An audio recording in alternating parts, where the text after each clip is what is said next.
اعوذ باللہ من الشیطان الرجیم بسم اللہ الرحمن الرحیم.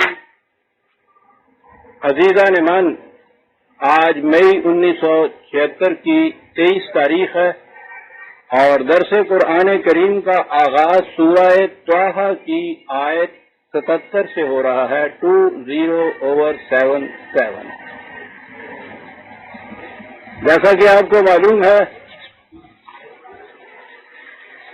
ذکر چلا آ رہا ہے کشمکش حضرت موسیٰ علیہ السلام اور فرعون کا. اس مقام تک ہم پہنچ گئے تھے جہاں ان کا مناظرہ ہوا ساحرین سے.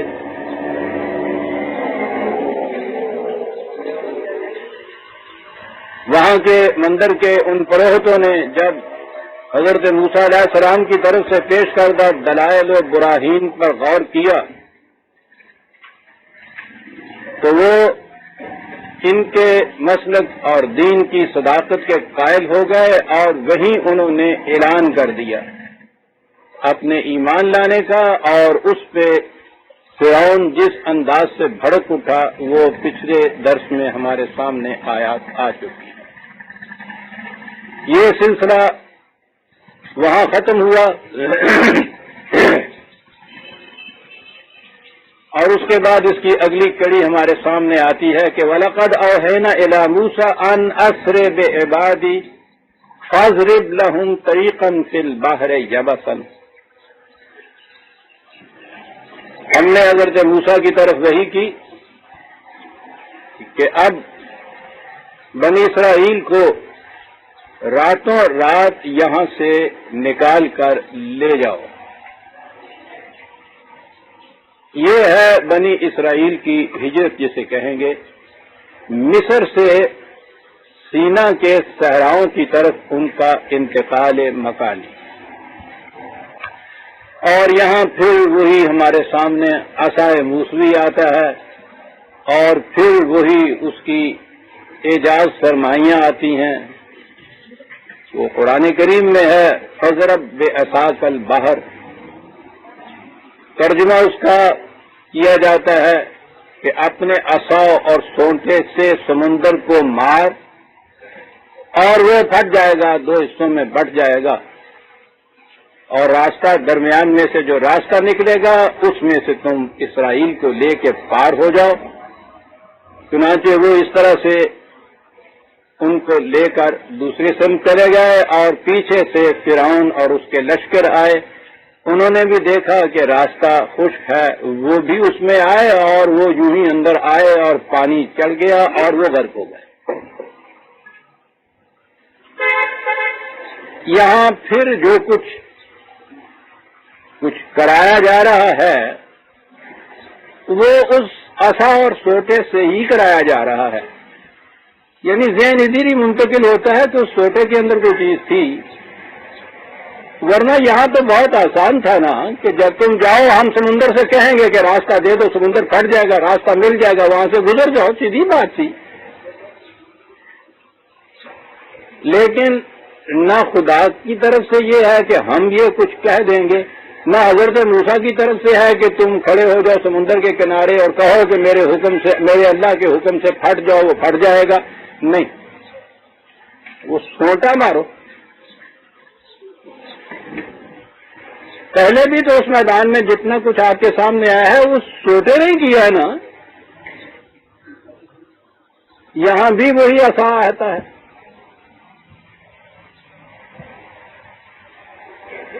اس قسم کے مقامات بڑے غور طلب ہوتے ہیں عزیزان من. یہ معجزہ کس کا ہوا؟ یہ تو سوٹے کے ذریعے سب کچھ نمودار ہو رہا ہے. یہاں پھر وہی لفظ آ گیا. عصا کے معنی آپ سن چکے ہیں کہ اس کے معنی جماعت کے ہیں، گروہ کے ہیں. عربی زبان میں یہ جو زرادہ کا لفظ ہے اس کے بنیادی معنی تو مارنے کے ہوتے ہیں، لیکن یہ لفظ بڑے ہی متعدد معانی میں استعمال ہوتا ہے.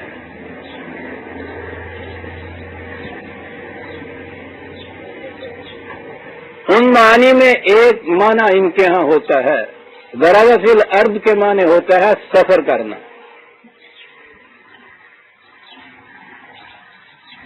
قرآن کریم میں متعدد مقامات پر یہ لفظ ان معنوں میں آیا ہے اور استعمال ہوا ہے۔ ضربتم فی الارض یہ بھی ہے، فاضربوا فی الارض یہ بھی ہے، متعدد مقامات میں ان کے ہاں یہ عام بولا جاتا تھا۔ اور پھر جیسا کہ میں نے کہا ہے، زبان کے اعتبار سے تو پوچھیے نہیں کہ وہ قوم کیا تھی، بات بڑی صحیح ہے۔ یہ راستہ چلنے میں کرتے کیا ہیں؟ پاؤں سے راستے کو مارتے ہیں نا۔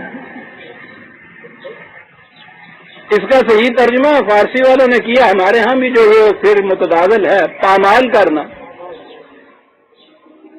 یہ پامال جو ہے یہی تو ہے جو ضربہ کا ترجمہ ہوا ہے۔ فارسی والوں نے ماجدن کہا، صرف ذرا عجمی جو ہیں نازک مزاج ہوتے تھے نا، انہوں نے راستے کو ملنا ہی کہا، آہستہ خرام بلکہ مخرام۔ تو یہ جو تھی نا ان کی آہستہ خرامی، اس کی وجہ سے انہوں نے تو پامالی ہی کہا راستے کے لیے، اور وہ تو عرب تھے، اس لیے وہ راستے کے متعلق ذرا ہی انہوں نے لفظ بولا تھا۔ اور رات کی اطلاع کے لیے عرضہ کے بجلی تھوڑے عرصے کے لیے بند ہو گئی تھی، اس لیے آپ کو شاید تسلسل میں تھوڑا سا انقطاع نظر آئے۔ کبھی کبھی برکی کی کرک بھی آ جاتی ہے نا، برکی تھوک نہیں پی دی ہوں، اب بجلی آ گئی یا پھر سلسلہ شروع ہوتا۔ تو میں کہہ یہ رہا تھا کہ عربی زبان میں ضربہ فی الارض جو ہے، ان کے ہاں راستہ طے کرنے کے لیے یہ لفظ بولا جاتا تھا۔ یہ تو عجیب قوم تھی عزیزان ایمان، جہاں بات چلی خود راستے کے لیے لفظ طریق ہے ان کے ہاں، طریق کہتے راستے کو ہیں۔ اور آپ کو معلوم ہے کہ یہ جو اس کی بنیاد ہے مادہ ہے تو رے قاف، اس کے معنی بھی کسی چیز کو کھٹکھٹانا ہے، تھپتھپانا، کھٹکھٹانا۔ تو یہ جس طرح سے ضربہ فی الارض سے انہوں نے سفر مراد لیا ہے، طریق سے بھی مراد یہ لیا ہے کہ وہ پاؤں اس کو تھپتھپاتے ہیں، کھٹکھٹاتے ہیں۔ یہ کھٹکھٹانے کی جہت سے یہ جو طارق کا لفظ ہے نا، طارق ان کے ہاں کہا کرتے تھے وہ مہمان جو بغیر اطلاع کے رات کے کسی حصے میں آئے اور باہر آ کے دستک دے، اس دستک کے اعتبار سے لفظ طارق تھا اس مہمان کے لیے۔ اور یہیں سے بات آ گئی سامنے، یہ جو ستارہ صبح ہوتا ہے نا، طارق اسے کہتے ہیں۔ وہ کہتے یہ تھے کہ یہ آ کر صبح کو دستک دیتا ہے کہ جاگو وقت ہو گیا باہر نکلنے کا، اس لیے اسے وہ طارق کہتے تھے۔ عجیب قوم تھی۔ بعد میں یہ کہہ رہا تھا کہ ان کے یہاں زبان میں یہ ضربہ فی الارض کے معنی سے سفر کرنا۔ تو یہ جو چیز تھی فاضرب بعصاک البحر، اپنی جماعت کے ساتھ سمندر کی طرف چل نکل۔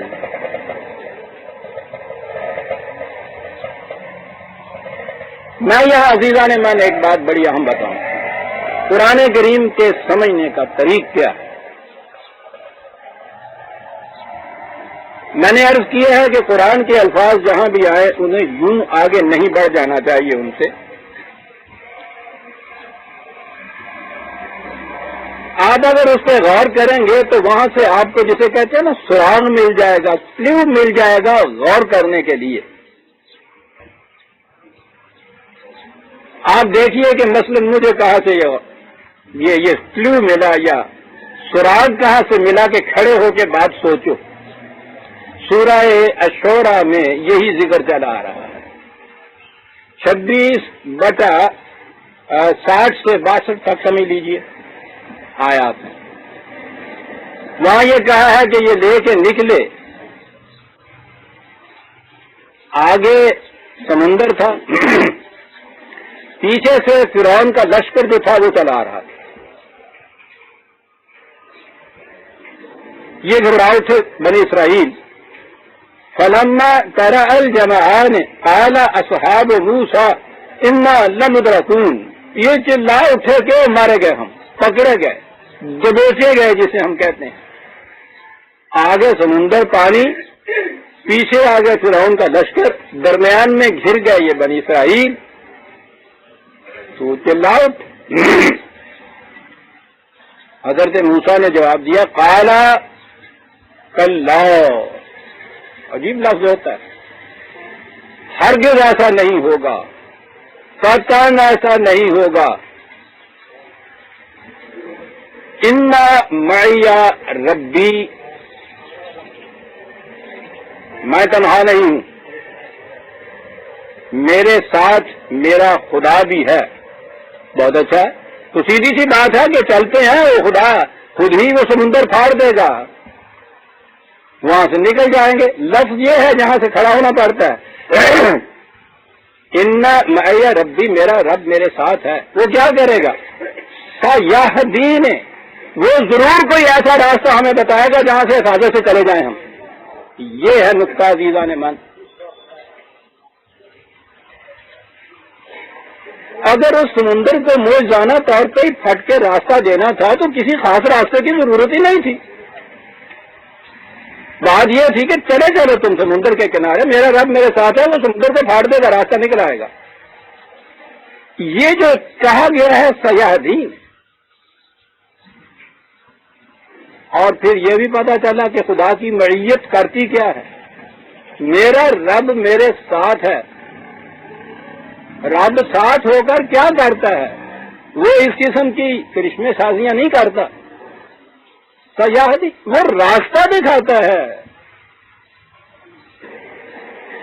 یہاں آگے کھڑے ہو گئے سب کہ بات تو کسی راستے دکھانے کی یہاں کہا گیا ہے. وہ راستہ کون سا تھا جو دکھایا خدا نے؟ تو جب خدا نے یہ کہا ہے یہاں سیادین ہے، تو قرآن کا تو انداز یہ ہے کہ یہ خود اس کی تشریح کرے گا دوسرے مقامات پر کہ راستہ کون سا دکھایا تھا. راستے کی بات آ گئی سامنے ہمارے ساتھ.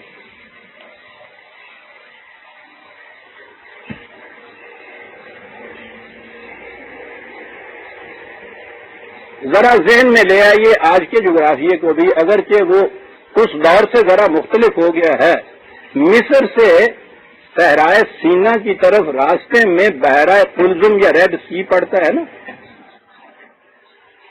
آج تو ریڈ سی کے اگلے سرے کو بحیرہ روم سے ملا دیا گیا ہے. یہ جو وہاں سے سیدھے جہاز آتے جاتے ہیں، اس زمانے میں یہ ملا ہوا نہیں تھا. نہر سویز تو حال ہی کی نکالی ہوئی ہے. یہ بحیرہ قلزم وہیں تک جاتا تھا. وہاں بھی یہ پورے کا پورا سمندر سیدھا نہیں جاتا تھا، آگے جا کے یہ دو شاخوں میں تقسیم ہو جاتا ہے. اب بھی وہ دو شاخیں. بحیرہ روم کی طرف اگر رخ کیے ہوئے ہوں تو بائیں ہاتھ کی طرف جو شاخ ہوگی، آپ سوچئے نا، وہ مصر کے ساحل کی طرف ہوگی. دائیں ہاتھ کی شاخ سینا ادھر کی طرف ہوگی جہاں اب یہ فلسطین وغیرہ یا بنی اسرائیل وغیرہ ہے. ان دونوں کے درمیان جو جگہ تھی انہوں نے وہاں جانا تھا، وہ ہے سینا کا صحرا.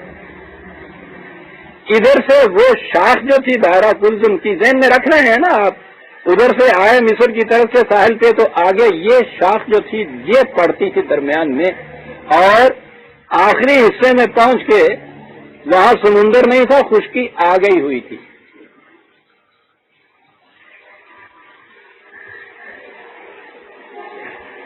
اول تو یہ سمندر ہی بحیرہ قلزم جیسا، اس کی بھی شاخ چھوٹی سی، پھر آگے جا کے تو خشکی مل گئی. سمندر کی کیفیت کیا ہوتی ہے؟ یہ کراچی میں جا کے یہ چیز پتہ چلی. مد جزر یا جوار بھاٹا یا ٹائیڈ جسے آپ کہتے ہیں، وہ اس کے بیچ پہ کنارے پہ کھڑے ہو کے آپ دیکھیے، حالانکہ وہاں سمندر اتنا زیادہ طوفانی طغیانی نہیں ہوتا، زیادہ جوش نہیں اس میں ہوتا، بڑا خاموش سا ہوتا ہے، وہ سکون کا.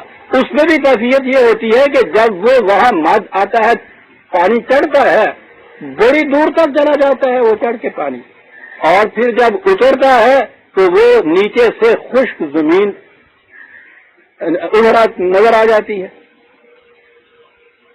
یہ میں نے جو پہلے لفظ کہا ہے ابھر آتی ہے، کیا بات ہے ان عربوں کی. یہ تو صحرا کے رہنے والے تھے، کبھی کبھی جاتے تھے سمندر دیکھتے تھے. سمندر میں انہوں نے اس کو بھی دیکھا، جس نے دیکھا انہوں نے سمجھا یہ کہ یہ زمین کبھی اونچی ہو جاتی ہے اور کبھی یہ نیچی ہو جاتی ہے.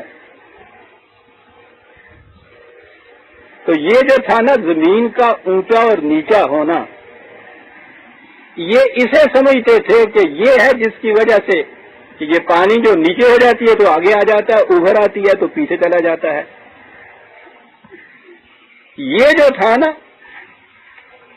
پانی کا اوپر آ جانا، نیچے چلے جانا، جب نیچے چلے جانا تو خشک زمین کا ابھر کے سامنے آنا، اسے یہ لوگ رے ہے واو مادہ ہے رہون کہتے تھے. ایسی جگہ جہاں کسی وقت زمین نیچی ہو جائے، وہی مد و جزر کا، اور پانی باہر آئے، اور دوسرے وقت میں وہ زمین ان کے خیال کے مطابق ابھر آئے، پانی پیچھے ہٹ جائے. اب یہ جو خدا نے راستہ دکھایا ہے 44/24،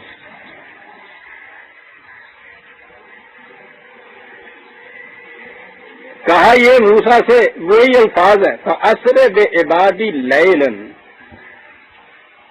رات کے وقت ان کو لے کر نکل جا، پیچھے تیرے تو یہ لوگ آئیں گے، اِنَّكُمْ مُتَّبَعُونَ، لیکن راستہ انہیں کہا کدھر سے جاؤ، وَاتْرُكِ الْبَحْرَ رَهْوًا، وہاں جاؤ جہاں رہون کی کیفیت ہے اس کی.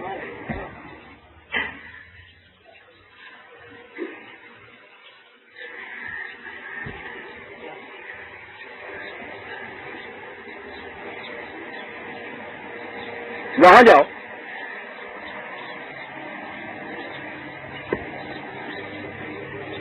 اور یہی وہ الفاظ یہاں آئے جو آیت زیر نظر ہے ہمارے 20/77، فَاضْرِبْ لَهُمْ طَرِيقًا فِي الْبَحْرِ يَبَسًا،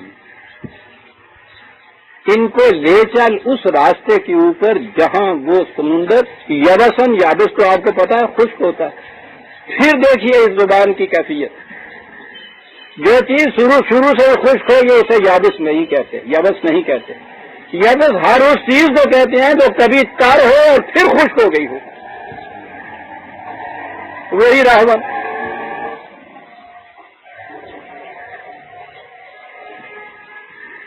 یہ جو بار بار عزیزان من قرآن نے زور دیا ہے اور بار بار میں دہراتا ہوں، یہ عربی زبان جو ہے عربی مبین، اس میں جائیے قرآن بول اٹھے گا تصریف آیات کی روح سے. فیادی، میرا رب دکھائے گا تمہیں راستہ. راستہ کیا دکھائے گا؟ اس طرف لے جاؤ ان کو جہاں وہ جوار بھاٹے کی کیفیت، مد و جزر کی کیفیت ہے، کبھی وہ تر ہوتا ہے، کبھی خشک ہوتا ہے، کبھی چڑھاؤ ہوتا ہے، کبھی اتار ہوتا ہے پانی کا. اترا ہوا پانی جب ہو، اتنی سی تو وہ جگہ تھی درمیان والی، وہاں سے لے کے ان کو نکل جاؤ. اور اس کے بعد جب وہ فرعون کے لشکر آئے تو اس وقت تو وہ وہی کیفیت تھی، ذرا اترا ہوا، وہ یہ سمجھ کے کہ خشکی ہے یہاں سے، تو سامنے پار گئے ہیں، ان کا سامنے نظر آ رہے تھے. وہ سعود العظیم قرآن کہتا ہے پورا ٹیلے کا ٹیلا ان کا نظر آ رہا تھا سامنے کنارے پہ. تو انہوں نے کہا ہم اسی طرف جائیں گے. وہ نیچے اترے تو اتنے میں وہ ٹائڈ کا جو ٹائم اینڈ ٹائڈ ویٹس اور نن انگریزی میں کہتے ہیں نا کہ یہ مد و جزر بھی جو ہے کسی کا انتظار نہیں کیا کرتا ہے، تو وہ اترے ہیں تو پانی کے اوپر چڑھنے کا وقت آ گیا.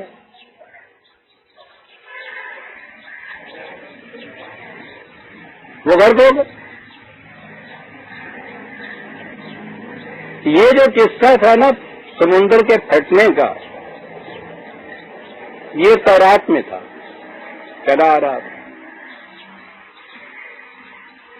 بہرحال جب سے بھی وہ تورات مرتب ہوئی اس وقت تک اس میں یہی قصہ چلا آ رہا تھا۔ قرآن کریم نے یہ چیز کہی وہاں کہ اس سمندر کا پھٹنا نہیں بلکہ وہ تو وہ راستہ تھا جہاں سے اس کو لے کے گئے تھے۔ آپ حیران ہوں گے عزیزان ایمان، یہ قرآن کا اعجاز ہے۔ تورات کا اب لیٹسٹ ایڈیشن جو شائع ہوا ہے امریکہ سے،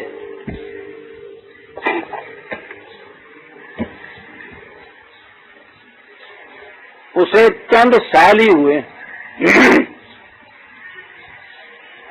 اس میں انہوں نے ترجمہ بھی بدلا ہے اور اس کے نیچے نوٹ یہ دیا ہے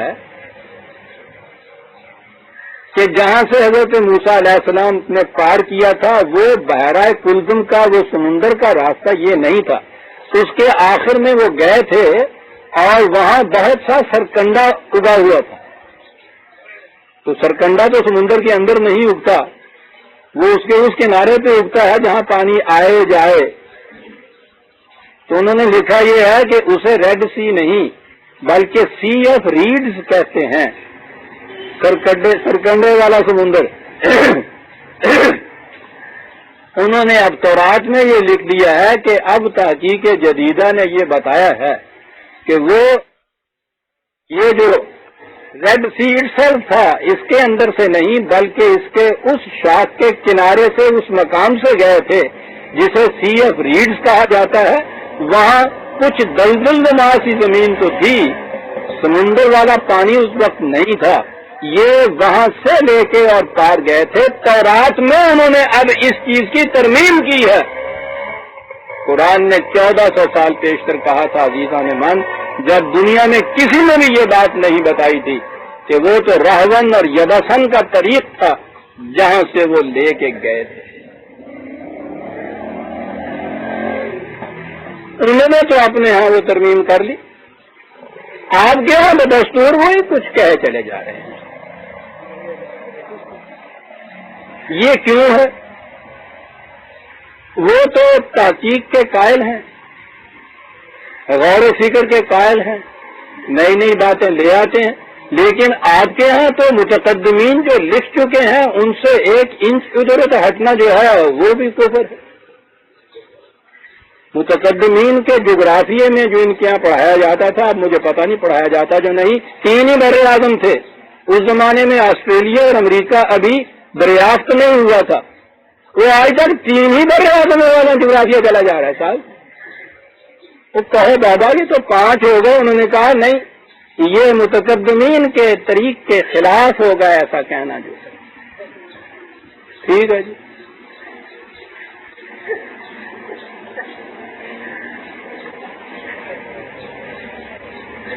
انہوں نے تورات میں ترمیم کر دی ہے۔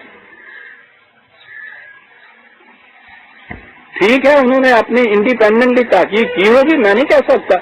یہاں آپ کے یہاں 1400 سال پیشتر سے یہ لکھا ہوا قرآن کریم کے اندر، لیکن قرآن کی جو تفسیر کر گئے ہیں امام طبری، اس میں چونکہ لکھا ہوا ہے کہ سمندر پہ ایسا مارا ہٹ گیا اور وہ وہاں سے لے گئے، اس سے نہیں ہم ہٹ سکتے۔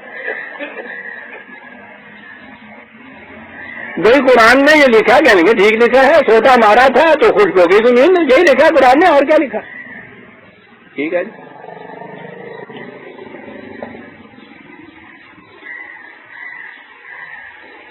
اور پھر یہاں تفسیر میں تو پوچھے نہیں، وہ جو زیب داستان ہے وہ بڑی چیز ہوتی ہے۔ لکھا یہ ہے کہ وہ فرعون کا لشکر وہاں آ گیا کنارے پہ، تو وہ گھوڑوں کو بڑھا رہے تھے، اور ہارس سینس تو آپ کو معلوم ہے نا، گھوڑے کی حس بڑی تیز ہوتی ہے۔ وہ ان کا گھوڑا جو تھا فرعون کا، وہ آگے نہیں بڑھتا تھا، رک گیا، اس نے محسوس کر لیا ہوگا کہ خطرہ ہے، تو یہ ساری اسکیم ہی فیل ہو رہی تھی۔ سمندر کا بھاگ دینا، ان کو لے جانا، مقصد تو ان کے غرق کرانے سے تھا، اور ان کا گھوڑا جو تھا وہ اس سے بھی کاریگر نکلا، نہیں آگے بڑھ رہا۔ جبریل علیہ السلام آئے گھوڑے پہ سوار ہو کے اور انہوں نے اپنا گھوڑا آگے بڑھا دیا. اور گھوڑوں کا انداز ہوتا ہے کہ اگلا گھوڑا اگر آگے بڑھے تو اس کے پیچھے پیچھے پھر ان کے گھوڑے جو تھے یہ بھی چلے. اور پیچھے سے حضرت میکائیل ان کو ہانک رہے تھے چاپتوں سے, چلو ڈبو سوری جی یہ انہیں لے گئے. یہ جبریل اور ان کا گھوڑا یا گھوڑی جو آگے گئی, اس سے بھی ایک معجزہ سرزد ہوا, لیکن وہ 4 آیتیں آگے جا کے آتا ہے. ابھی نہیں بتانا چاہتا وہ, تو آپ جانتے ہیں نا کہ وہ پہلے سے آؤٹ ہو جائے پرچہ تو لطف نہیں رہتا اس میں. لطف مجھے یاد ہے, آپ تک نام نہیں لوں گا, مولانا حضرات کا دلی میں وہ گئے تو انہوں نے اپنے واز میں وہ شعر بہت پڑھا کرتے تھے, تو انہوں نے وہاں حالی کا وہ جو مشہور مسدس کا ہے, یہ تھا سبق پہلا کتاب خدا کا, تو انہوں نے شعر میں پڑھا یہ پہلا سبق تھا کتاب خدا کا. مولانا اسلم میرے استاد علیہ الرحمہ وہ ساتھ چلے آ رہے تھے, بعد میں انہوں نے کہا کہ مولانا شعر نہ پڑھا کریں, اگر پڑھا کریں تو صحیح شعر پڑھا کریں. تو آپ تو عربی بھی جانتے ہیں, یہ سب کو سبق جو ہے یہ آپ نے پڑھا تو شعر نہ پڑھا کریں. ساتھ دوسرے مولانا تھے, کہنے لگے جی نہیں شعر تو پڑھنے چاہیے, اس سے لطف بڑھ جاتا ہے. انہوں نے کہا جی دونوں مل کے پڑھا کریں تھے. مولانا سے بڑی شوق کا طبیعت تھی, مل کے پڑھا کریں لطف بڑھ جاتا ہے. جی ہاں, تو میں نے کہا وہ آگے چل کے میں عرض کروں گا, وہاں یہاں کہنے سے وہ لطف نہیں رہتا. باقی ہے یہ سنا ہے تو ایک اور بات بھی سنتے جائیے. عزیزان من, کیا مقامات ہیں, کیا مقامات. حضرت موسیٰ علیہ السلام نے کہا, قرآن عزیزان من ذرا ذرا سی بات میں بھی موتی بکھیر جاتا ہے. اللہ ایسا ہرگز نہیں ہوگا. ان معی ربی, میرا رب میرے ساتھ ہے. معی واحد متکلم کا صیغہ ہے, میرے ساتھ ہے میرا رب. ان کا نام نہیں لیا. قرآن میں ایک جگہ اور بھی آیا ہے رب کا ساتھ ہونا. سورہ توبہ میں 9/40 مقام ہے وہ غار کا, جہاں ہجرت کے سفر میں حضور نبی اکرم صلی اللہ علیہ وسلم اور وہ جنہیں قرآن نے ان کا صحابی کہہ کر پکارا ہے, حضرت ابوبکر صدیق. وہاں کی اذیت کچھ ایسی ہوئی, کچھ باہر سے پاؤں کی آہٹ آئی. یہ جو ساتھی تھا اس کی پیشانی پر کچھ پریشانی کے آثار نمودار ہوئے, اپنے لیے نہیں,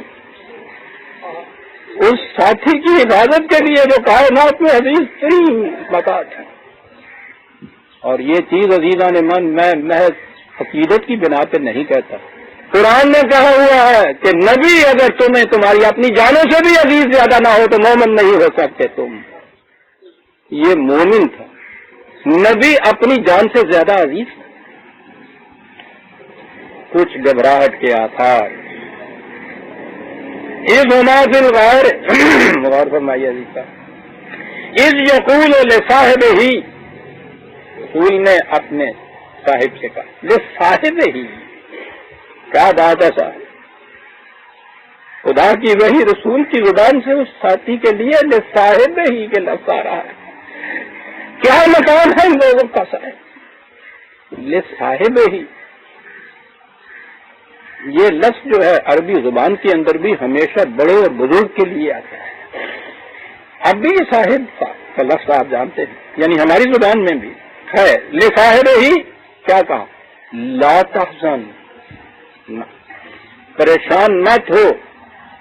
دوہرا دوں کہ وہاں انہوں نے کہا تھا کہ ان معی یا ربی, میرے ساتھ خدا ہے میرا.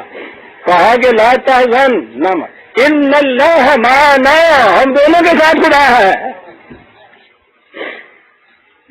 وہاں اکیلا کہا کہ ابھی جو ساتھی تھے ان کا ایمان ایسا نہیں تھا جو خدا ان کا بھی ساتھی ہوتا. وہاں اکیلے موسیٰ ہی کا ساتھی تھا مایا ہے. یہاں وہ ہے کہ خود رسول اللہ صلی اللہ علیہ وسلم وحی کی زبان میں کہہ رہے مایا نہیں کہا ہے، ماں نہ کہا ہے، دونوں کے ساتھ خدا کا.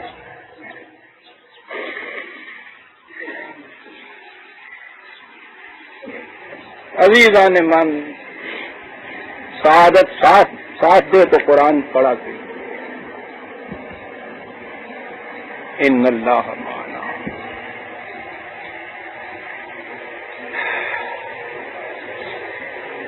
فاضرب لهم طریقا فی البحر. آگے ہم اپنی آئے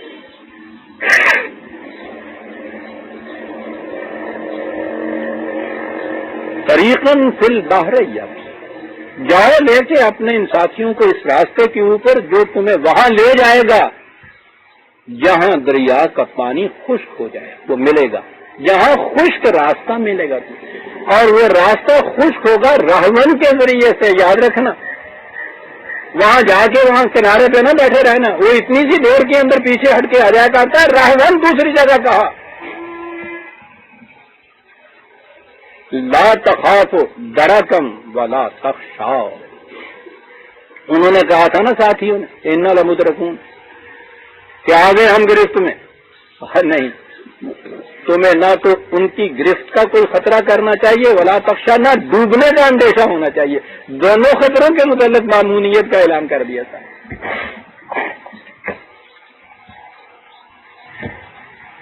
فأتبعهم فرعون بجنوده فغشيهم من اليم ما غشيهم.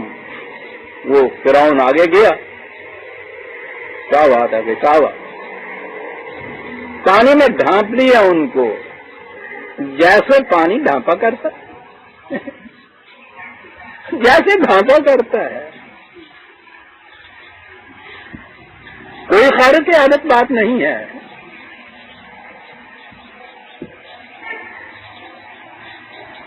وَأَضَلَّ فِرْعَوْنُ قَوْمَهُ وَمَا هَدَىٰ. ساری عمر یہ شخص، یہ سربراہ، یہ لیڈر اپنی قوم کو غلط راستہ پہ ڈالتا رہا، اب بھی غلطی راستے پہ ڈال دی.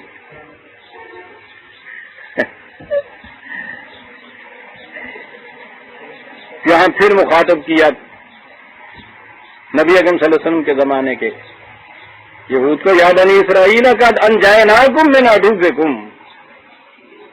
بنی اسرائیل، تم دیکھو تو صحیح کس قدر ہماری نعمتوں نے تمہیں سرفراز کیا تھا. اتنے بڑے دشمن سے کس طرح سے نجات تمہیں ملی. وَوَعَدْنَاكُمْ جَانِبَ الطُّورِ الْأَيْمَنَ، اور وہاں سے لے گئے تمہیں ہم طور کے اس دامن میں، وہ بڑی بابرکت زمین تھی، یمن و سعادت والی تھی، امن و سکون والی تھی. وہاں لے گئے. اس قسم کے دشمن کے فولادی پنجہ استبداد سے رہائی کو بھی قرآن کریم نے خدا کی نعمت قرار دی ہے. یہ صرف اس کی غلامی اور استبداد کے پنجے سے چھوٹنا رہا ہونا ہی ہے، یہ حصہ لائی ہے حقیقت میں. ابھی یہ وہی نعمت ہے خدا کی، وہی بخشائش ہے خدا کی جو آج سے 27-28 سال ہمارے حال پہ بھی اس نے نوازش فرمائی تھی. فرعون جیسی ایک مستبد قوم کے پنجہ استبداد سے، بلکہ عزیزان من فرعون جیسی نہیں، یہودیوں جیسی دنات اور کمین کی فطرت والی قوم بھارت کے ہندوؤں کے اس سازش کے پنجے سے چھڑا کے لے آنا با حفاظت یہاں. انجیناکم من عدوکم. قرآن نے اسے نعمت خداوندی قرار دیا، لیکن کاہے کے لیے دیا؟ لننظر کیسا تعملون.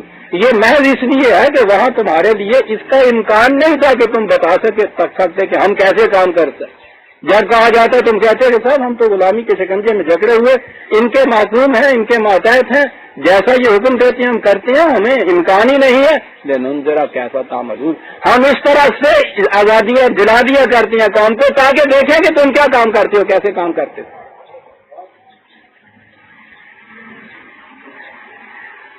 وہاں تو ہر وقت وہ عذر ہوتا ہے نا۔ قید کی کوٹری میں بند سپاہی سے قیدی سے اگر یہ کہا جائے کہ میاں تم یہ کام کیوں نہیں کرتے، وہ کیوں نہیں کرتے، وہ کہے کہ کیا کہہ رہے ہو صاحب، اس قید کی حالت میں میرے پاس وہ امکانی صلاحیت، امکان کہاں ہے اس چیز کا کہ میں یہ کروں اور وہ کروں۔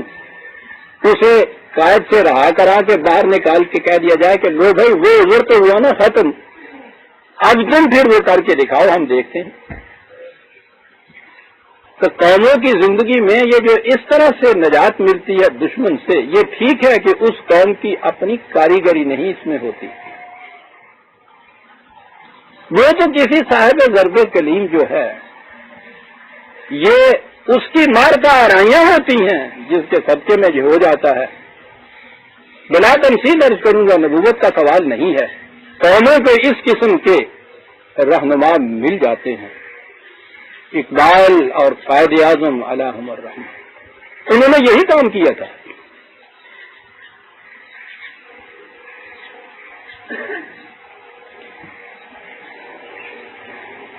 بات سے بات نکلاتی عزیزہ نے من چھوڑ کے نہیں جانا چاہتا۔ اس پاکستان میں اب کیا ہو رہا ہے، یہ کوئی قصہ قرینہ کوئی 10,000 سال پہلے کا نہیں ہے، کل کی بات ہے۔ پاکستان کی تاریخ ہمارے سامنے، خود پاکستان ہندوستان کے اندر ابھی سدا نہیں ہزارہ لاکھوں وہ لوگ موجود ہیں زندہ جو اس تاریخ کے اندر تھے۔ یہ بندہ درویش خود ان میں سے ہے، سیدھی سی بات۔ ہزاروں میرے اس مجمع کے اندر ایسے لوگ بیٹھے ہیں جنہوں نے سب کچھ دیکھا۔ ساری دنیا یہ جانتی ہے کہ وہاں جماعت اسلامی مودودی صاحب نے سخت ترین مخالفت کی، ان کی تحریریں موجود۔ تصور دیا پہلے دن سے اقبال نے جدا گانا مملکت کا، تو انہوں نے مخالفت کی کہ مسلمان ہونے کی حیثیت سے اس کا کوئی فرق نہیں پڑتا کہ مسلمانوں کو الگ مملکت ملتی ہے یا وہ ہندوؤں کے اندر یہاں جذب ہو جاتے ہیں۔ ایسی قوم جذب ہو جائے دوسروں کے اندر تو 1000 درجہ بہتر۔ تحریریں اب موجود ہیں سیاسی کشمکش حصہ قوم کے اندر۔ کہا یہ گیا کہ صاحب یہ صرف خطہ زمین کی بات نہیں، مسلمانوں کی الگ مملکت کی بات نہیں۔ 1930 سے لے کے اقبال 38 تک کہتا گیا، اور قائد اعظم نے جب اپنے ہاتھ میں قیادت لی تو 1937 سے 47 تک وہ ہر تقریر و تحریر میں کہتے گئے کہ مقصد اس سے کسی خطہ زمین یا الگ مملکت کا حاصل کرنا نہیں ہے، ایک ایسے خطہ زمین کا حاصل کرنا ہے جہاں ہم قرآن کے مطابق مملکت متشکل کر سکیں۔ سینکڑوں صفحات پر مشتمل ان کی یہ تقریریں تحریریں آج بھی موجود ہیں، سب پہلے دن سے یہ موجود۔ 1940 کا ریزولوشن موجود، 1941 مدراس میں دہرایا گیا خطبہ صدارت قائد اعظم کا اتنا بڑا موجود ہے، 1930 کا اقبال کا خطبہ صدارت موجود ہے۔ سب یہ کہتے ہوئے چلے گئے صاحب انہوں نے اس سیاسی کشمکش میں شروع سے آخر تک زور دیا کہ یہ ایک کافرانہ حکومت بنے گی، یہ ان کے الفاظ، مسلمانوں کی کافرانہ حکومت۔ کہا یہ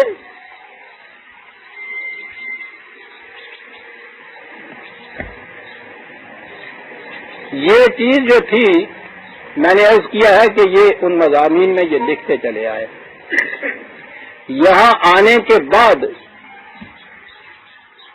اب یہاں کوئی منہ دکھانے کے قابل نہیں رہ سکتا کہ جو شخص 10 سال تک ایسی مخالفت کرتا چلا ہے کہ اسے مسلمانوں کی کافرانہ مملکت کہے، اس سے بڑی مخالفت اور کیا ہو سکتی ہے؟ یہاں بڑی دشواری تھی، کیا کہتے آپ کو معلوم ہے کہ یہاں آنے کے بعد ڈبکی بجائے چلے جا رہے ہیں کہ صاحب ہم نے بالکل مخالفت نہیں کی تھی پاکستان کی تاریخ کی. یا میرے اللہ چھوٹے راورس دوسرے کے دفتر بھارت بالکل نہیں کی تھی. غلط ہے صاحب. تو 3 سال ادھر کا ذکر ہے. یہ وزیر اعظم مسٹر بھٹو نے کراچی میں سیاسی کشمکش کے ان اقتباسات کو پڑھ کے سنا دیا کہ اس میں یہ موجود ہے. اب تک یہ چیزیں اس زمانے میں لکھتے چلے آئے, آپ اتنی سخت مخالفت کرتے چلے آئے, آج آپ کہتے ہیں مخالفت نہیں کی. مودودی صاحب نے بیان دیا کہ یہ اس زمانے کا ذکر ہے کہ جب ابھی اس کا اعلان نہیں ہوا تھا کہ یہ اسلامی مملکت بنے گی. ان کی اسی کشمکش میں یہ لکھا ہوا ہے کہ مسلم لیگ کے کسی لیڈر کی تقریر و تحریر یا کسی ریزولوشن میں آج تک یہ نہیں کہا گیا کہ یہ اسلامی مملکت بنے گی. اس میں ہے. انہوں نے بیان دیا اس کے جواب میں, مسٹر بھٹو کی اس تقریر کے جواب میں, کہ یہ ٹھیک ہے, یہ ہیں. یہ اس زمانے کی بات ہے جب ابھی یہ اعلان نہیں ہوا تھا 1940 کا کہ یہ اسلامی مملکت بنے گی.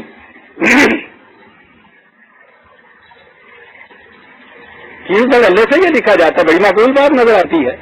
وہ ایک تو یہ کہ یہ اس سے پہلے کیا, دوسرے کے جب ہو گیا تھا ریگولیشن پاس تو پھر نہیں کی ہم نے مخالفت.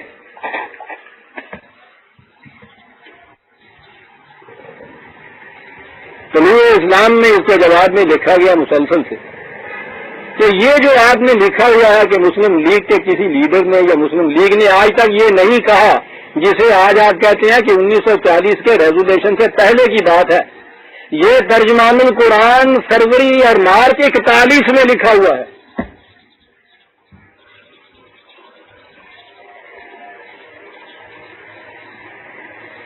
لاہور ریزولوشن کے 1 سال بعد یہ کتاب جس میں موجود ہے پہلا ایڈیشن اس کا اگست 41 میں شائع ہوا.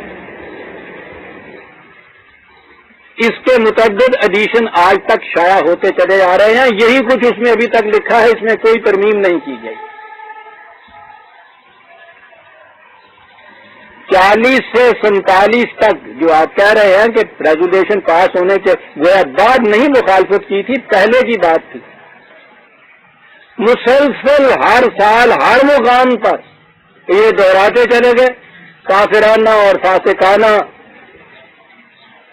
مسلسل 7-8 سال تک, حتیٰ کہ اپریل 1947 میں جب پاکستان اور ہندوستان کا فیصلہ ہو گیا تھا تقسیم کا, یہ مملکت وجود میں آنے والی تھی. 3 جون کو اعلان ہو گیا تھا. یہ اپریل 1947 میں غالباً 16, 17 یا 26, 27 تاریخ ہے, کانٹ میں ان کا جلسہ ہوا. ان سے مودودی صاحب سے ان کے ہی لوگوں نے سوال کیا کہ اب تو ہمیں ساتھ دے دینا چاہیے اس مسلم لیگ کا, اب تو یہ وجود میں آ رہی ہے یہ چیز. اپریل 47 عزیزان من جواب دیا کہ جب آپ اور ہم مانتے ہیں کہ یہ تحریک غیر مسلمانہ ہے, غیر اسلامی ہے, اس میں آپ کس طرح توقع ہم سے کر سکتے ہیں کہ ہم ان کا ساتھ دیں. اپریل 47 میں 3 دن کے بعد پاکستان وجود میں آ رہا ہے. پاکستان وجود میں آ گیا. وہ نیشنلسٹ علماء اور وہاں کے وہ کانگریس قائد جتنے تھے, انہوں نے حمیت اور غیرت کا ثبوت دیا. وہ وہاں رہے کیونکہ مخالفت کر رہے تھے. یہ پوری جماعت وہاں سے اٹھ کے چلی آئی. یہاں آنے کے بعد ان کا پہلا پرچہ جون 48 میں شائع ہوا ترجمان القرآن. اس میں انہوں نے تحریک پاکستان کا پورا جائزہ لیا ہے. جون 48 کا پرچہ جائزہ لینے کے بعد کہا یہ ہے کہ یہ داستان ان لوگوں کا منہ کالا کر دینے کے لیے کافی ہے جنہوں نے 10 سال کام کو تباہ کر دیا. وہاں یہاں آنے کے بعد اگست 1948 میں اسی کا پرچے کا دوسرا نمبر شائع ہوا. اس میں یہ چیز لکھی انہوں نے کہ یہ آبرو باختہ لیڈرشپ آپ کی, یہ مداریوں کا ٹولہ یہ کام کو تباہ کر کے یہاں لے آیا تھا. نہ ہم یہاں کے رہے نہ ہم وہاں کے رہے. یہ میں نے گزارش کیا ہے کہ 1947 تک ہندوستان میں ہی نہیں، اس کے بعد پاکستان بننے کے بعد بھی یہ چیزیں موجود ہے. اعلان وہاں وہ جواب دیا جاتا ہے کہ وہ مخالفت میں نے اس زمانے میں کی تھی جب ابھی ریزولوشن 47 کا پاس نہیں ہوا تھا. ان پہ تو افسوس نہیں. یعنی ساری جماعت کے اندر کوئی ایک رجل رشید نہیں جو اٹھ کے کہے کہ صاحب کیا آپ ہم تو باہر منہ دکھانے کے قابل نہیں رہیں گے، یہ جو کچھ آپ کہہ رہے ہیں یہ کر رہے ہیں. جواب کیا تھا اس کا؟ جواب یہ تھا کہ زندگی کی بعض ضروریات کے لیے جھوٹ بولنا شرعاً واجب ہو جاتا ہے. یہ تو واجب ہو گیا تھا، یعنی یہ نہیں کہ اجازت ہوتی ہے. آپ کو معلوم ہے واجب جو ہے شریعت کے اندر فرض کے بعد واجب کا لفظ ہوتا ہے، تو ترک وجوب جو ہے یہ بھی بڑا گناہ ہوتا ہے. یعنی اگر ایسے موقع پہ سچ بول دیا جائے تو خدا کے یہاں پکڑا جائے گا. بولتے رہے بڑھنے سے یہاں کہہ دیا کراچی میں کہ یہ اس زمانے میں نے کیا تھا. پھر سب لیتے تھے. پروپیگنڈے کی مشینری اتنی بڑی ہے، اتنا زور سے وہ ڈھول بجاتے ہیں کہ طوطی کی آوازیں تو سن ہی نہیں پاتا، اور ان طوطیوں کو اس طرح ویٹ پینٹ بنا دیا ہوا ہے کہ کوئی بات سن ہی نہ پائے، اور یہ چلی جائیے بات کر، ہم نے مخالفت نہیں. 4 دن کی بات ہے یہاں. انہوں نے پہلے ایک اجلاس میں وہ جو وکلاء کانفرنس ہوئی تھی مئی کے شروع میں، وہاں بانیان پاکستان کے متعلق یہ چیز کہہ دی کہ وہ سارے کے سارے ایسے ہی تھے، بد اخلاق تھے، وہ چاہتے ہی نہیں تھے شریعت یہاں قانون شریعت کا نافذ ہو، یہ وہ جو ان کا انداز ہے سب کہنے کا. اس پہ کچھ ملک میں لے دیتی ہوئی. تو اس کے 3-4 دن کے بعد موجودہ امیر جماعت اسلامی میاں طفیل محمد صاحب نے یہ بیان شائع کیا.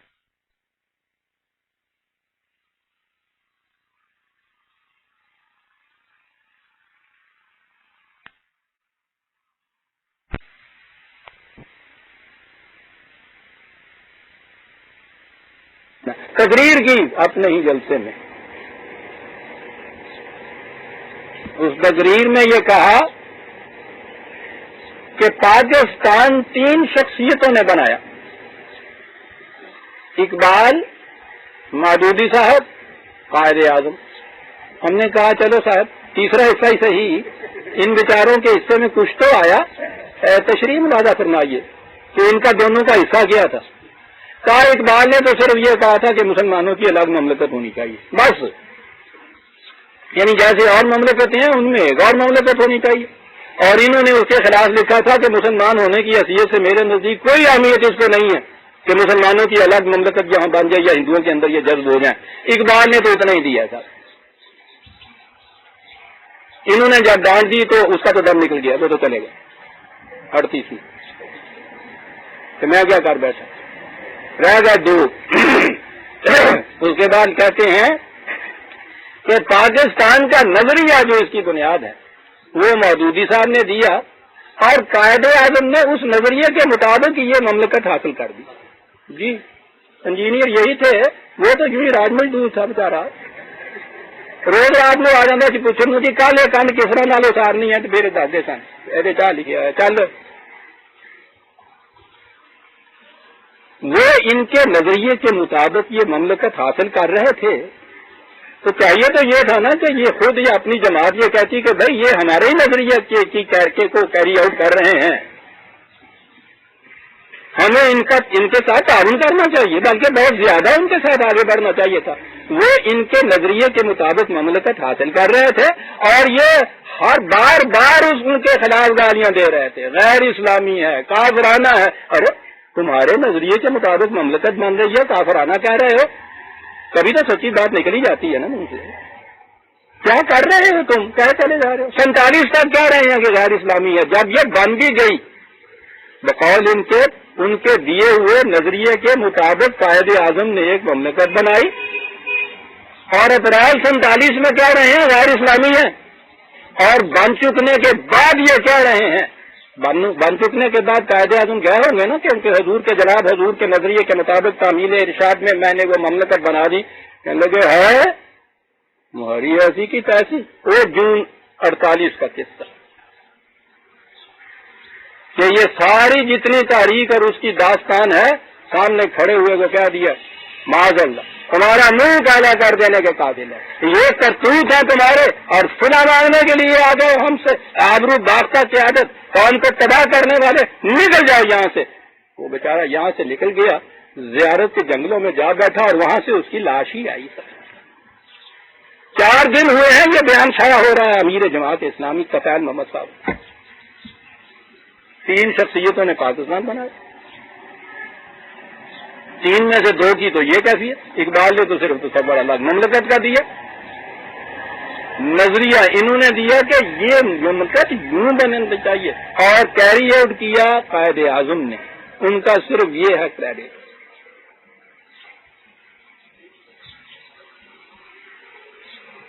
میں کہہ یہ رہا تھا عزیزان من کہ پرانی باتوں کو تو آپ چھوڑیے کہ صاحب ہم ادھر ادھر نہیں ہٹتے، ہمارے اس دور میں تاریخ جس طرح سے بن رہی ہے، مرتب ہو رہی ہے، اسے دیکھیے، اور ان کی جماعت میں سے کسی ایک شخص نے نہیں اس وقت تک یہ کہا کہ صاحب کم از کم اتنا جھوٹ تو ہمیں نہیں بولنا چاہیے،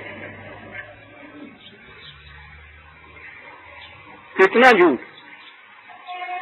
خود مودودی صاحب سے یہ سوال ہوا یہاں کہ آپ نے اس تاریخ پاکستان میں اس مملکت کے بنانے میں کیا حصہ لیا تھا، ان کا جواب موجود ہے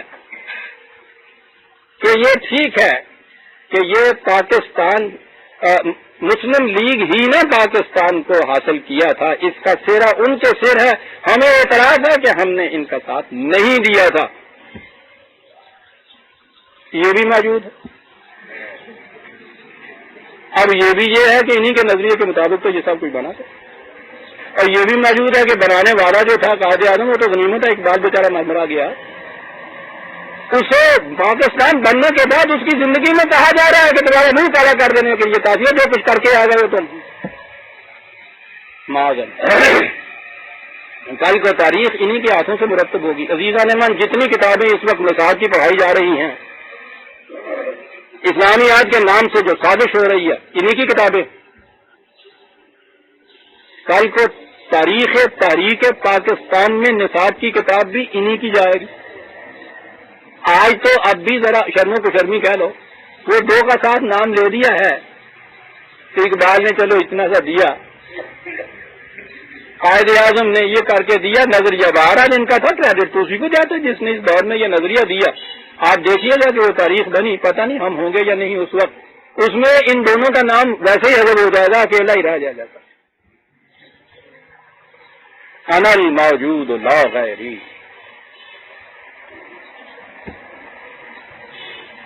جسے اللہ کا شاہکار کہا جاتا ہے وہ تو ایک ہی ہو سکتا ہے، شاہکار ہمیشہ ایک ہوتا ہے دیدانے میں، کسی فنکار کا ماسٹر پیس ایک ہی ہوتا ہے۔ اللہ کا شاہکار تخلیق کائنات سے لے کے اس وقت تک اس کی تخلیق کا ایک ہی ماسٹر پیس، ایک ہی شاہکار، درمیان میں کوئی اور نہیں ہے، وہ ذات رسالت موت بھی نہیں ہے،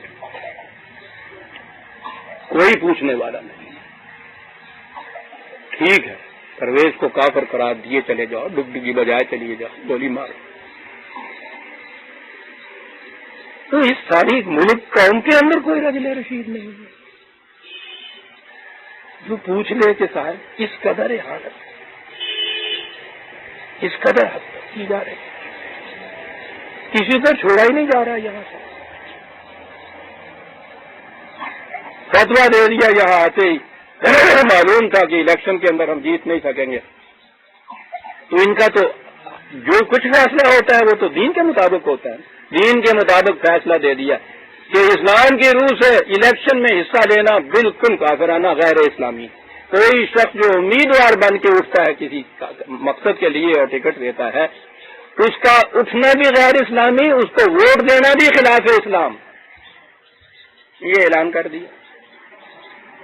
ایک شخص کی جو شامت آئی تو اس نے یہ پوچھ لیا کہ صاحب اگر یہ اسلام کے مطابق ہے تو حضرت علی رضی اللہ تعالیٰ عنہ نے جو اپنے آپ کو خلافت کے لیے بطور امیدوار پیش کیا تھا، ان کے متعلق کیا ارشاد ہے؟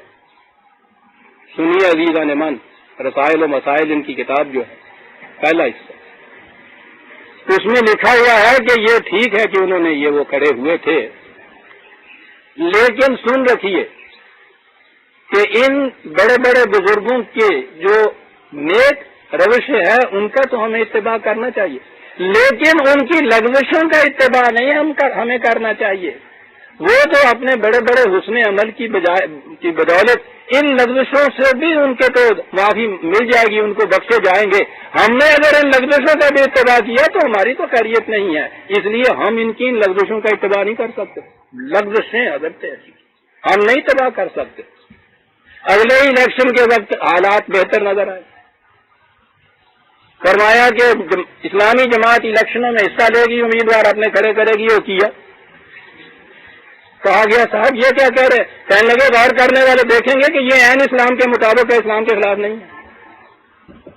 ٹھیک ہے جی، تو پھر وہ حضرت علی کی لغزش تو نہ رہی نا، ان کا کھڑے ہونا اس فتوے کے مطابق۔ آج تک کہیں یہ نہیں لکھا کہ میں مجھ سے وہ لغزش ہو گئی تھی اور میں معافی مانگتا ہوں، ان سے بھی، خدا سے بھی، قوم سے بھی معافی مانگتا ہوں، کہیں نہیں کہا گیا۔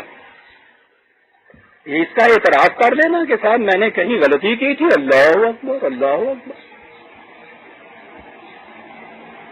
عزیزان من، ہم اس دور سے گزر رہے ہیں، یہ ہیں وہ کتابیں، یہ ہیں وہ تفسیریں، دنیا میں پتہ نہیں ہزاروں لاکھوں کی تعداد سے چھپ رہی ہیں، ترجمے ہو رہے ہیں باقی زبانوں کے اندر، یہاں بیٹھے ہوئے پاکستان میں یہ بیانات دیے جا رہے ہیں، ساری جماعت سن رہی ہے، لوگ سن رہے ہیں۔ میں کہہ یہ رہا تھا، بات چلی تھی کہ یوں بھی ایک دستور ہے، اللہ تعالیٰ کی سنت ہے، وہاں اس نے کہا تھا کہ وَنَمُنُّ عَلَىٰ بَنِي اسرائیل، ہم نے احسان کرنا چاہا بنی اسرائیل پہ تو انہیں اس پنجہ استبداد سے نکال کے لے آئے ایک آزاد سرزمین میں، کاہے کے لیے؟ تاکہ دیکھا جائے کہ وہ جو کہتے تھے کہ اگر ہمیں آزادی نصیب ہو گئی تو ہم یہ کریں گے اور ہم وہ کریں گے، تو انہیں آزادی دے کے دیکھ لیجئے کہ پھر یہ کیا کرتے ہیں۔ یہ جو بار بار قرآن میں آیا ہے نا، یا بنی اسرائیل اذکروا نعمت التی علیکم، وہ اس لیے آیا ہے کہ تم تو وہاں یہ کہا کرتے تھے کہ کہیں اگر ہمیں یہ آزادی مل جائے تو پھر دیکھیے ہم کیا کرتے ہیں، ہم نے یہ بھی تمہارے ہاں کی جو حجت تھی وہ پوری کر دی، تمہیں آزادی دے دی، اور یہ اسی لیے دیے تھی کہ تم جو کہا کرتے تھے کس حد تک اس پہ پورا رہتے ہو۔ اور ہر جگہ قرآن نے یہ کہا ہے انہی کو کہہ کے کہ ہم نے یہ کیا اور تم نے یہ کیا، ہم نے یہ کیا اور تم نے یہ کیا، اور اس کے بعد یہ چیز کہتے ہو کہ خدا نے ہم پہ ظلم کیا ہے۔ خدا نے تو تمہیں ان نعمتوں سے سرفراز کیا جو تمہارے قصب و ہنر کا بھی نتیجہ نہیں تھی، اور جسے آج کہتے ہو کہ ہم پہ یہ ظلم کیا، ہم پہ یہ خدا نے ناانصافی کی، وہ یہ چیزیں ہیں جو عزیزان من، یہ جو قصہ آتا ہے نا قرآن کریم میں، یہ بنی اسرائیل کی نعمتوں کا اور ان کے خلاف جرائم کا، یہ کوئی عہد پارینہ کی داستان نہیں ہے۔ ارے یہ تو اپنی داستان معلوم ہوتی ہے۔ ہمیں بیان ہی اسی طرح یہ خطہ زمین ملا تھا، نمنو والا احسان باری تعالیٰ تھا، صرف اس لیے لننظر کیف تعملون، کہ ہم دیکھیں کہ پھر تم کیا کام کرتے۔ جو آج کہتے ہو کہ اگر ہمیں آزادی مل جائے، نصیب ہو جائے تو ہم یہ کریں اور ہم وہ کریں، ہم دیکھنا چاہتے تھے کیوں، اور کیوں عزیزان من قدم قدم پہ پھر ہم سے نہیں پوچھا جا رہا کہ تم تو یہ کہتے تھے کہ اگر ہمیں آزادی مل جائے، امکانی قوت حاصل ہو جائے اس کی، تو ہم یہ کر کے دکھائیں، ہم وہ کر کے دکھائیں۔ پھر کیا کر کے دکھایا تم نے؟ یہ ہے وہ داستان۔ قد انجیناکم من عدوکم ووعدناکم جانب الطور الایمن ونزلنا علیکم المن والسلوی، آہا نجات دی، وہاں آ گئے، وہاں ٹھیک ہے بے برگ و گیا زمین تھی، لیکن دیکھیے تو صحیح، وہاں فطرت کی طرف سے تمہیں اتنی آسائشیں ہوئی رزق کی، من و سلوہ۔ من کا لفظ اگرچہ اس کے بعد وہ شیر خشت کے لیے بولا جانے لگا ہے، میٹھی میٹھی گوند ہوتی ہے، وہ جھاڑیوں پہ وہاں ان صحراؤں میں وہ خود بخود اس پہ لگ جاتی ہے، بڑی لذیذ ہوتی ہے، میں نے کھایا اسے. شام کے سفیر ہوتے تھے شروع میں، وہ کبھی دعوت کیا کرتے تو اس میں وہ من بھی کھلاتے تھے. اور سلوا تو یہ بٹیر کی قسم کا ایک پرندہ ہوتا ہے، وہ بھی صحراؤں میں عام ہوتا ہے. یعنی آئے وہاں سے تو وہاں تو کوئی ابھی چیز نہیں تھی، کوئی کارخانہ نہیں تھا، کوئی بجلی نہیں تھی، کوئی پانیوں کی نہریں ایسی اچھی نہیں تھی، تو یہ کچھ جو تھا وہاں کھانے کے لیے خود دے دیا. اور یہ جو بنیادی لفظ تھے قرآن کے، اب وہ ان چیزوں کے لیے اصل میں بولے جانے لگے. اس میں بھی تو بات ہے، من کے ماں نہیں ہے احسان مند، ممنون کرم جسے آپ کہتے ہیں، وہیں سے لفظ ہے نا یہ، بطور من کے. اور سلوا تو ہے ہی تسکین کے لیے. یہ چیزیں بطور احسان دی تاکہ تمہاری ادھر سے تمہاری پریشانی دور ہو جائے کہ کھائیں گے کیا. کہا یہ تھا تم سے کلو من طیبات ما رزقناکم، کہا یہ تھا کہ یہ ما رزقناکم، ہم نے یہ سب کچھ تمہیں کھانے کے لیے دیا ہے. رزق حلال کھانا بھائی یہ کہا تو نظر آیا کہ اس کا جو دیا ہوا ہے آگے چل کے وہ بھی حلال یا حرام ہو سکتا ہے. یعنی ایک تو وہ شاید بھی ذات حرام ہے نا خنزیر، وہ تو ایک چیز رہی. یہ جو ہے ما رزقناکم، ہم نے جو تمہیں رزق دیا ہے، کہا یہ کہ اس کو طیب طریق سے کھانا، حلال طریق سے کھانا. اس کو بڑی چیز ہے عزیزان من،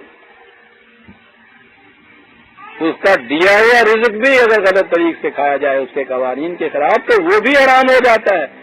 اسی کا تو حرام کی روزی کرتے ہیں. ما رزقناکم، اب وہ گرایا جا رہا ہے.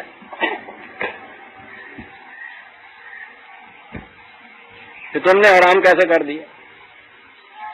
یہاں تو ایک لفظ وَلَا تَطْغَوْا فِيهِ، ہاں ہاں ہاں ہاں، دریاؤں اور نہروں کا پانی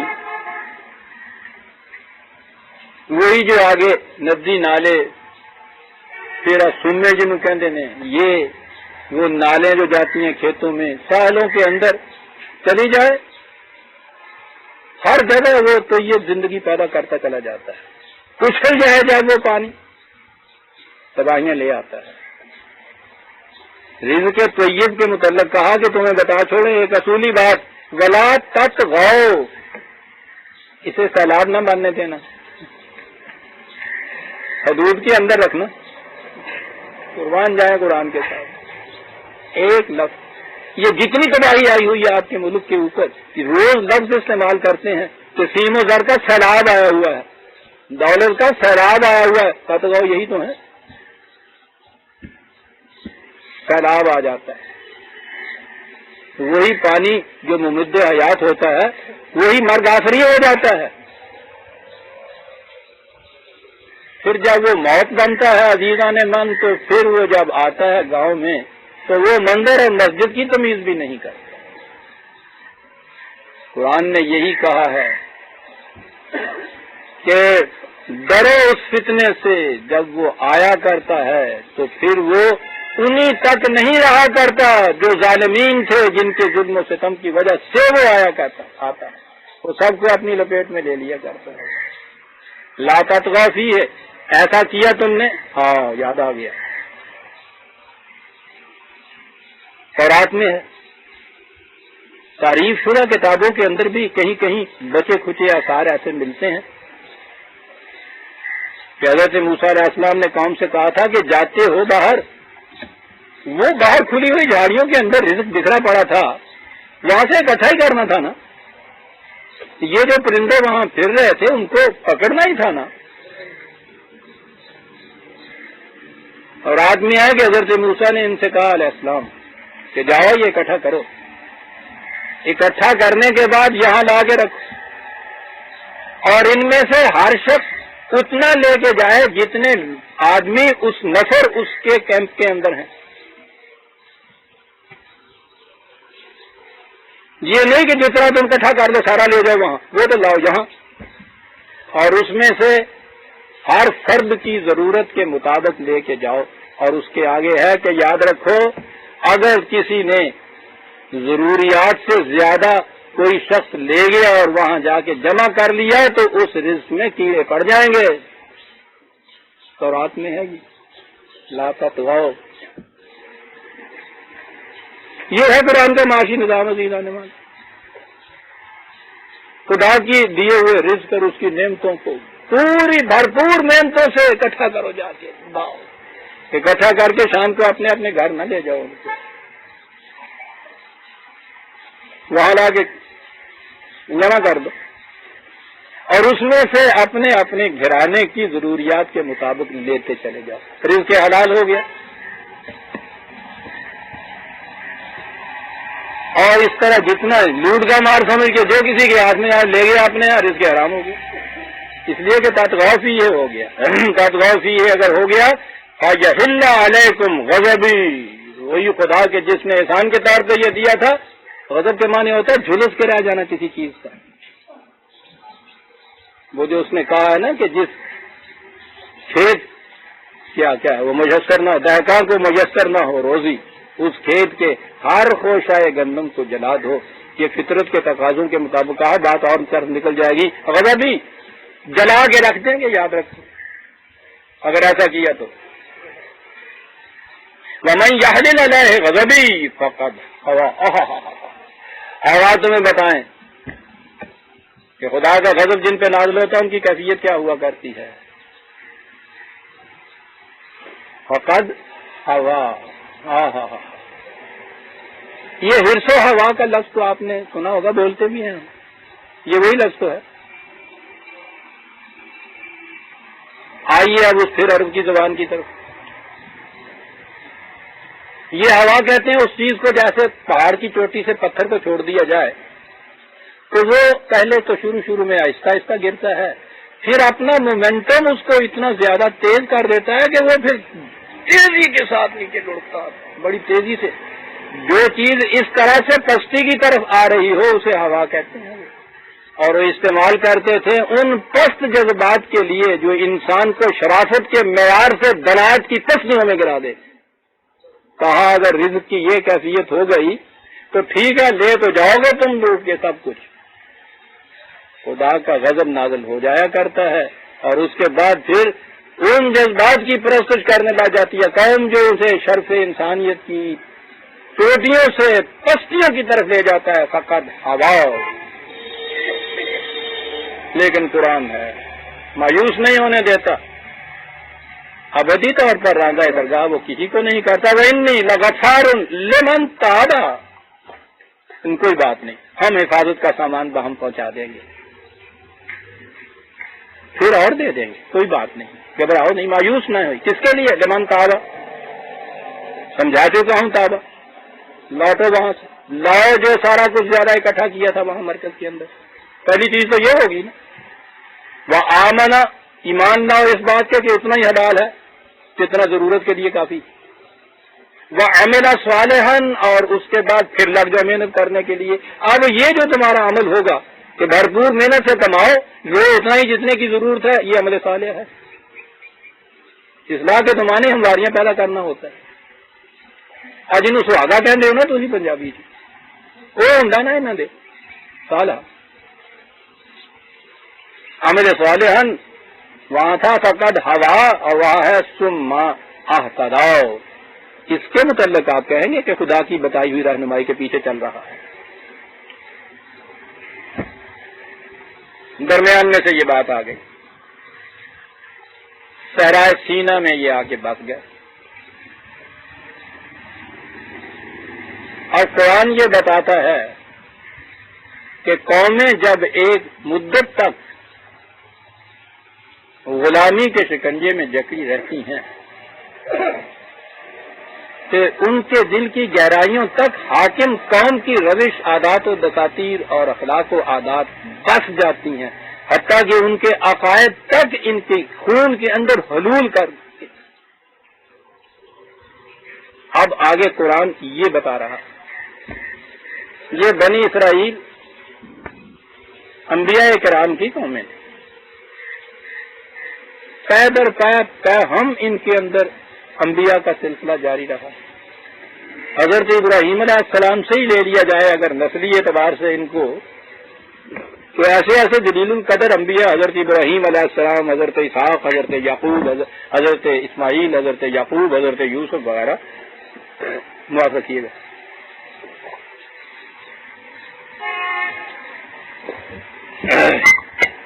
ان کا ذکر تو قرآن میں بھی ہے، اور یہ تورات کے اندر جن کو انہوں نے اپنے پروفٹس یا نبی کہہ کے پکارا ہے بہت سے ہیں جن کا نام ہے، ان کے صحیفے بھی موجود ہیں. تو گویا یہ قوم تھی انبیاء کی قوم جنہیں کہا جاتا ہے. وہاں انہوں نے اپنا تشخص بھی الگ برقرار رکھا تھا، یا شاید یوں کہو کہ اس حاکم قوم نے ان کو اچھوت بنا کے وہاں چھوڑا تھا کہ ان پہ حکومت تو کرے. بہرحال یہ الگ قوم کی حیثیت سے موجود تھی. بچی کھچی صحیح انبیاء کی تعلیم بھی موجود. یہ مصری جو تھے قبطی، یہ بت پرست، ان کے یہاں سب سے بڑا بت ہوتا تھا اورس، جس کا سر اس کا گائے کا یا بیل کا یا سان کا ہوتا تھا.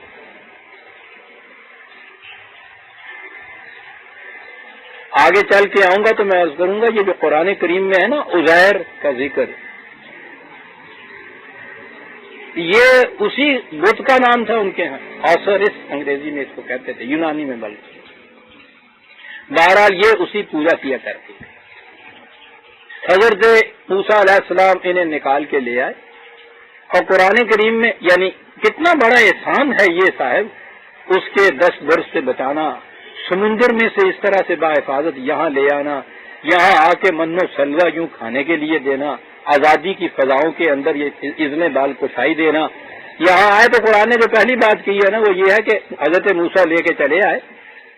پہلا ہی گاؤں جو سامنے آیا تو وہاں انہوں نے دیکھا کہ وہاں یہ قبطی، وہ تو وہاں کی قومیں بستی تھی نا ان میں، ان کے ہاں ایک بت ہے اور بت کی پرستش کر رہے ہیں.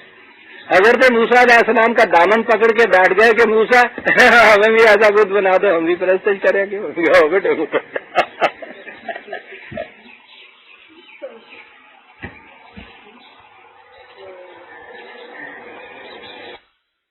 یہ ہوتا ہے معقوم قوم کے اندر، وہ غلامی سے یہ عقائد تک ان کے دل میں یوں ہو جاتے ہیں کہ خدا کے ایک اتنے عظیم قدر پیغمبر سے درخواست کر رہے ہیں کہ ہمیں بت بنا دیجیے. عزیزان من،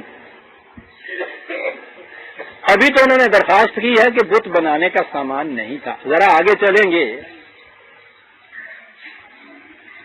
تو ہم دیکھیں گے کہ جب بت بنانے کا سامان ہوا، موسیٰ نے تو نہیں بنا کے دیا علیہ السلام، ڈانٹ دی، لے چلے. ان کا کوئی بات نہیں، ذرا آگے چلو، ہم خود بنا لیں گے بت، نہ بنوا کے. تو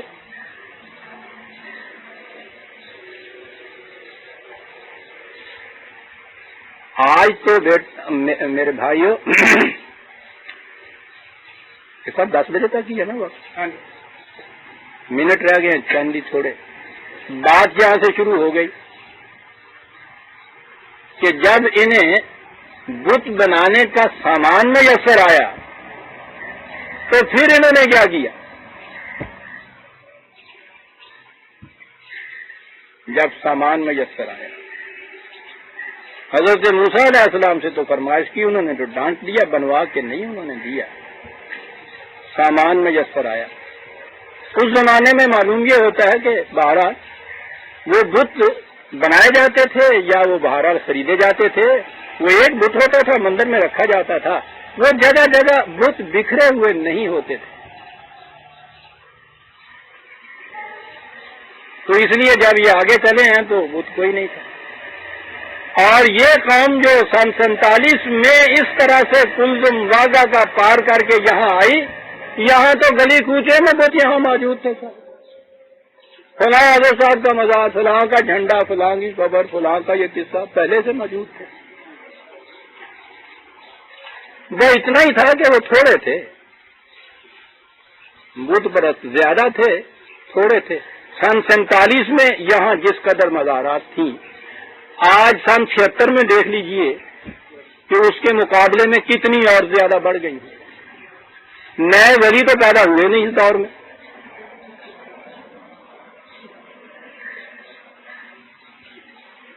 پیدا ہوئے تو اسی طرح سے وہ جو کرامت ہے حضرت پیر گیانی والے کی چوروں کو تو بنا دینا ہوں نا وہ، یہ تو بنے تھے چوروں کو، تو وہ مزار والے بڑی تو نہیں نظر آئے، وہ تو بنے نہیں، لیکن آپ دیکھیے مزاریں کتنی ہیں آپ کی، اور خاص اہتمام سے پھر آپ کے یہاں حکومت کے اہتمام سے یہ محکمہ اوقاف آیا، یعنی یہ وہ فرسودہ قبریں بکھری ہوئی ڈھہ رہی ہیں، نام و نشان بھی ان کا نہیں ہے، خود زمانے کے تقاضوں سے مٹ رہے ہیں وہ سارے جتنے بھی بتکدے تھے، یہ صاحب خود کوشش کر کے نئے سرے سے استوار کر کر کے ان کو سفیدیاں کر کر کے جھنڈے لگا کے عرصوں کے لیے ان کے لیے وہ فنڈ جو ہیں مہیا کیے جاتے ہیں، بجائے جا رہی ہیں ڈھول کے، قدم قدم کا بتکدے آپ کے یہاں سے وہاں تک۔ یہ آپ کو معلوم ہے داستان بنی اسرائیل بیان کیوں کی جا رہی ہے؟ تازہ بتازہ یہاں تراش جاتے ہیں، اور یہ تو وہ بت ہے جو آپ کو یوں نظر آ جاتے ہیں، مٹی اور پتھر کے بت، وہ بت جو آپ کے ذہن و فکر و خیال کے بت قدوں کے اندر جو ڈھلتے ہیں، ان کا تو پوچھنا ہی کیا ہے سر۔ می تراشد فکر ما ہر دم خدا بندے دیگر، انہی پہ نہ جاؤ جو معمار بنا رہے ہیں یہاں یہ بت قدے، میری فکر ہر آن ایک نیا بت تراشتی ہے،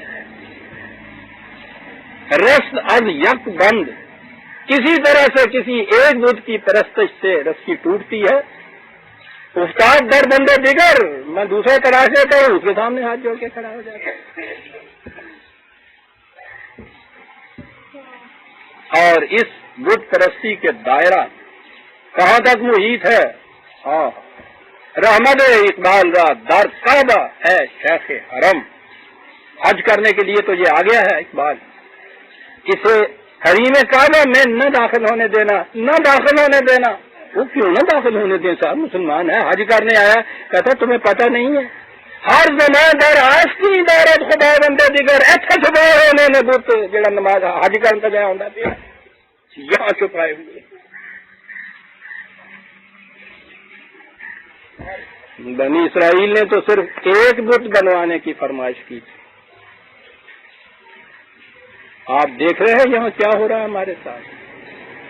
خدا نے کہا تھا تاکہ ہم دیکھیں تم کس قسم کے کام کرتے ہو، دیکھا ہے نا اس نے ہم کس قسم کے کام کرتے ہیں، کہ ہم روتے ہیں کہ تباہیاں آ رہی ہیں، بربادیاں آ رہی ہیں، اور غضب خدا کا جسے کہتے ہیں وہ ہو رہا ہے ہمارے حال کے لیے۔